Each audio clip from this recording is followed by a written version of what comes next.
50 సంవత్సరాలకు jubilee year జరుగుతుంది.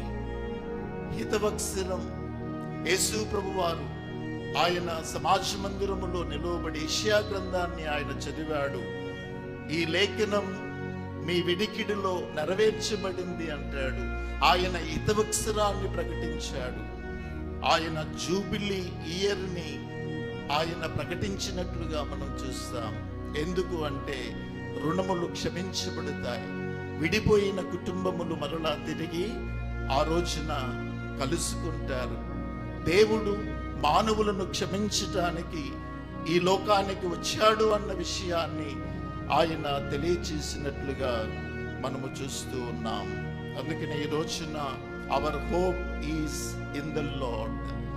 ఆయనే మన నిరీక్షణ, ఆయన యందే మనకు నిరీక్షణ కలిగి ఉన్నది అని చెప్పటానికి ఈ మాటలను మనము ధ్యానిస్తూ ఉన్నాం. యోహాను సువార్త 14వ అధ్యాయం 16వ వచనం మనం చదువుకున్నాం. నేను తండ్రిని వేడుకొందును, మీ యొద్ద ఎల్లప్పుడూ ఉండుటకు. ఆయన వేరొక ఆదరణకర్తను అనగా ఉత్తరవాదిని అనగా సత్యస్వరూపియగు ఆత్మను మీకు అనుగ్రహించు.